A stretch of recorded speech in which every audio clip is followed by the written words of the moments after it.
Hello everyone, so here we are. This is where I will be making the content for Banshee Interactive, not only my game with this trusty machine, but also all the YouTube content as well, which is going to be a major focus of what I'm doing, showing how I'm getting the ideas that I'm getting, showing what I'm trying to aim for with the actual game, my script writing, and also my trials and mainly errors with Unreal Engine 5, as that's not my expertise.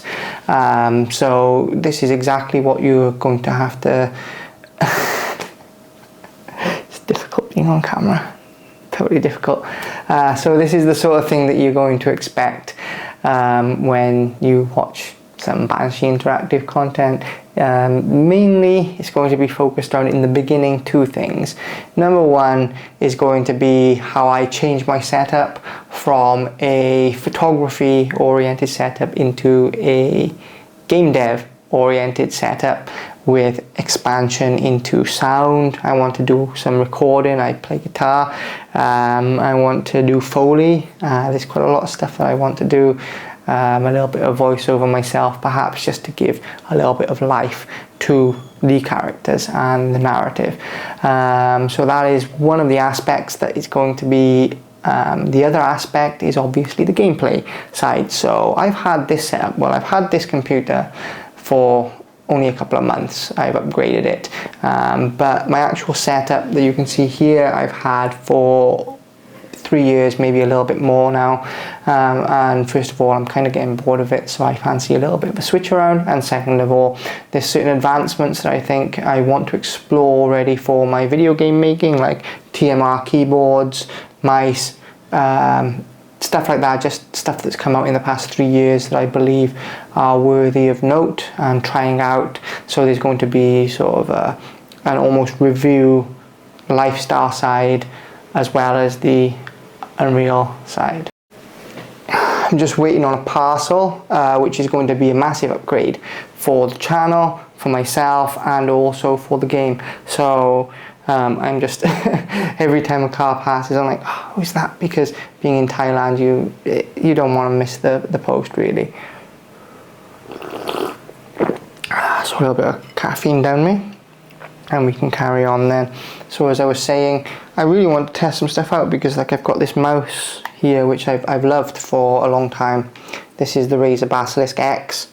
I like it because it's all black, it doesn't have any of that Razer green, and it's 16 kDPI, but it's starting to wear and little bits of rubber will fall off as you use it, and it's really annoying. So I mean, like I said, it's lasted 3 years, so I can't really knock it. I really enjoy using it, but I want to sort of shoot out a few different mice, because I've also got a secondary system there that I'm going to keep secret for a moment. But I do have a secondary system that I'm going to be building out, hopefully, you know, in an L shape here, so it would be behind me in these kind of videos. So that is going to be high on the docket. Second on the docket is I'm currently using the Razer Siren Mini, which is a thing I used for an old podcast before, and it's okay for like a plug and play. So like I said, it's okay for a plug and play beginners sort of thing, but I want more control and I want to expand. Like I said, I want to expand into Foley and stuff, so that's going to be up very shortly as well. What else is there to show? Like, I've got the Xbox controller, which I think is what most people use.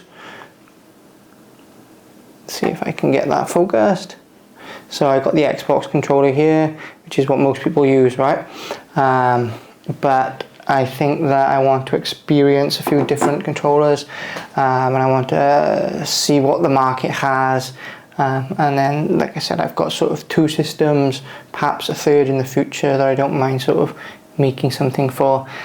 So there's naturally sort of like comparison type content that's going to come out of it, as well as the R&D side of things, because I want to, you know, what do I target? Do I target something baseline, like the Xbox controller that I know 90% of people use, or do I try and make something that's focused on TMR, Hall effect, which is what I'm leaning to, and you know, the visuals as well. This is an independent development, but I come from photography, stills, and I'm looking to bring that design ethos into my game. It's going to be a visually stunning, absolutely monster of a game to play, and those are the tenets that I'm going to try and abide by.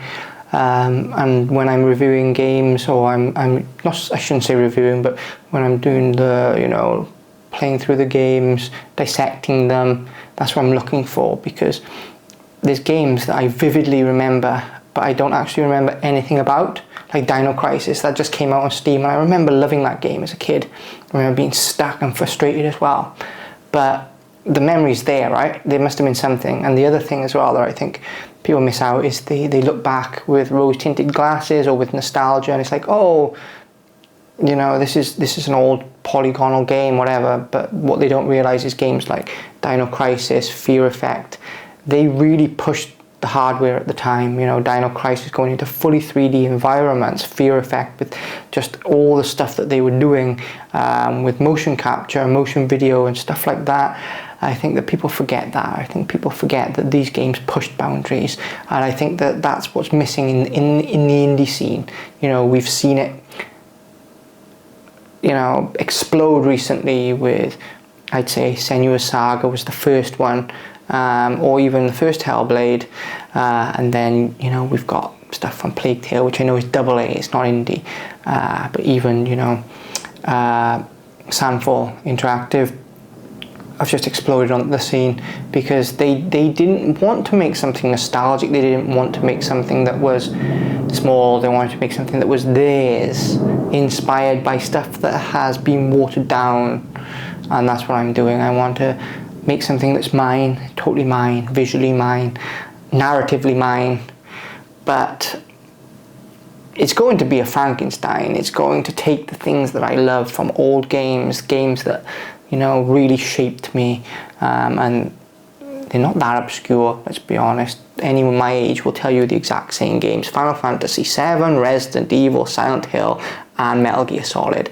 Those are the games that shaped us, but there was something about those games. And even, you know, going into Sons of the Patriots or Resident Evil 4, before everything homogenized, there was just something there, and I don't mean I want to remake them, I don't mean I want to, you know, do, as much as I love the work of the Silent Hill remakes and Resident Evil remakes, and I do love them, I don't want to remake anything, I don't want to retread, I want to pull the why did they choose this, why did they go in this direction, what pushed them in this direction, what made that so memorable for the time, and then I want to go, okay, well, what's the alternative today? How can I use this today? What's missing today? What's the gap? So they used this gap, like the Silent Hill 4 or whatever, right? But what's the gap today? The gap, you know, back then was the same as it is for me a little bit, because for them, they didn't have time, they didn't have money, they didn't have processing power. For me, I'm on consumer hardware, it's just me, and I've got, you know, what time I've got here before I start my next photographic project in 2027. So I'm pushed on the same sort of timescales. But bigger companies like Ubisoft and EA, they've got a different set of problems, right? They've got investors, boards, they've got to answer to 100 different people before they can even think of an idea, before they even go to, you know, they have to, like, can I go to the toilet now? You know, it's that sort of environment that they're dealing with, and they have the money and the manpower and the hands and the expansion ability, but the actual creative ability, I think, is, and you can crucify me for this if you want, you can debate me for this if you want, but I think that when you start getting into AAA, it's dead. There's no creativity, none. People love Spider-Man 2, people love Ghost of Yotai, people love, you know, whatever. They're all the same, aren't they? They're all exactly the same game, but with a different skin. Whether it's Horizon, Spider-Man, Yotai, even Last of Us 2, they go, can it be a little bit more like this and a little bit less unique? No, I want my game to be unique, and I want my game to be remembered, and if it's remembered for being weird or disruptive or not quite there, I'd rather them be remembered for that than be remembered for being the same. which is exactly the kind of games I'm going to play through. You know, they're the games, even, you know, like Soul Reaver. Soul Reaver is remembered in such a weird light because Soul Reaver was the pinnacle back then. It was you know, it was the chase goal back then, and now it's looked at this weird niche thing. But you know, there's the writing of Amy Hennig. That's what I would say elevates Soul Reaver to the position it's at. It's a narrative experience. It's a narrative experience that you play through, but it doesn't forget you have to play it. It doesn't forget that you're a player, and I think that there's something about that I can learn from, and that's why I want to play Soul Reaver, not because of nostalgia, not because of some sort of like, oh, niche fan-based love. It's Defiance was the last one I played. When was that? Mid-2000s. You know, most people on YouTube weren't even born then, which is weird to say. But yeah, you know, that was sort of, you know, I vividly remember it was around that time, because as a child you don't really, you know, or even as a teenager, you don't really get things like you do now. There was no real internet. You didn't get things day one, at least not where I grew up.